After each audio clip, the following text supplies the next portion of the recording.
Hi friends, మనం పొయ్యి వెలిగించకుండానే నెయ్యి నూనె లేకుండానే ఈ హెల్దీ రెసిపీని మనం ప్రిపేర్ చేసుకోవచ్చు. చిన్నపిల్లల నుంచి కూడా అందరూ చాలా బాగా ఇష్టంగా కూడా తింటారు దీన్ని. ఇప్పుడు మనం ఎలా ప్రిపేర్ చేయాలో ఈ వీడియోలో తెలుసుకుందాం. ఇప్పుడు మనం చేసుకోబోయే స్వీట్కి కావాల్సిన ఇంగ్రీడియంట్స్ వచ్చి మంచిపప్పులు, చక్కెర, పాలు. మనం చక్కెర ఎంత క్వాంటిటీ అయితే తీసుకుంటామో అంతే క్వాంటిటీ మంచిపప్పులు కూడా తీసుకోవాలి. ఈ చక్కెరని మంచిపప్పుల్ని మంచిగా గ్రైండ్ చేసుకోవాలి. అంటే మిక్సీలో వేసుకొని చాలా మెత్తగా వచ్చేంత వరకు మనము గ్రైండ్ చేద్దాము. ఫస్ట్గా మంచిపప్పులు అనేవి గ్రైండ్ చేసుకున్నాం మిక్సీకి వేసి. ఇప్పుడైతే మనం మిక్సీ వేసేద్దాం.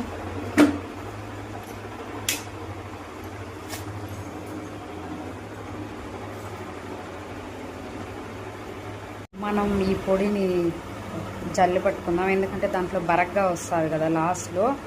దాన్ని తీసేద్దాం, ఎందుకంటే మనకు స్వీట్ చేయడానికి చాలా మెత్తగా ఉండాలి పొడి అనేది. అందుకోసమే ఆ వచ్చిన బరకని మనం పక్కన పెట్టుకుందాం. మనం జల్లి పట్టింటే ఈ బరక్ వచ్చింది, ఈ బరకని పక్కకు తీసి పెట్టుకుందాం. అలానే షుగర్ని కూడా మనము మిక్సీ జార్లో వేసుకొని గ్రైండ్ చేసుకుందాము మంచిగా.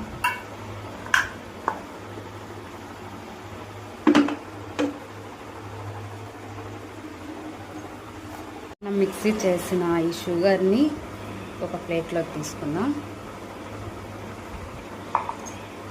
ప్లేట్లోకి తీసుకున్న తర్వాత మనం ఆల్రెడీ మిల్క్ అనేది తీసుకున్నాం కదా, ఆ మిల్క్ని దాంట్లో కొద్దిగా వేస్తూ స్పూన్తో మిక్స్ చేసుకుందాం.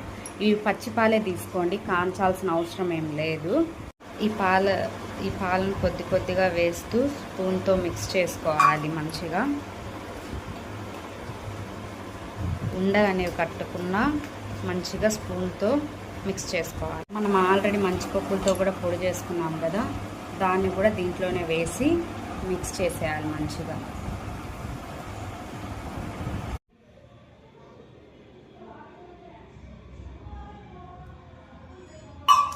చాలు, ఇంకా దీన్ని బాగా మంచిగా కలుపుకుంటే కలర్గా అదే ఏర్పడుతుంది. ఈ నార్మల్ తీసుకొని మంచిగా మనం ఈ బౌల్లో సెట్ చేసుకుందాం. ఈ గ్రీన్ కలర్ ఉంది కూడా, ఇది కూడా తీసుకొని దీనిపైన ఇంకొక లేయర్గా ఫామ్ చేసుకుందాం.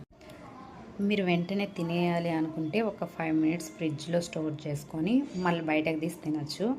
లేదంటే పర్లేదు కొంచెంసేపు తర్వాత తిందామంటే బయట పెట్టేస్తే ఒక 15 మినిట్స్ తర్వాత మంచిగా దాన్ని మొత్తం తీసుకొని తినచ్చు. ఇది 10 డేస్ అయితే స్టోర్ చేసుకోవచ్చు మనము, అట్లనే తినచ్చు, ఏం చెడిపోదు, బాగుంటుంది టేస్ట్ కూడా.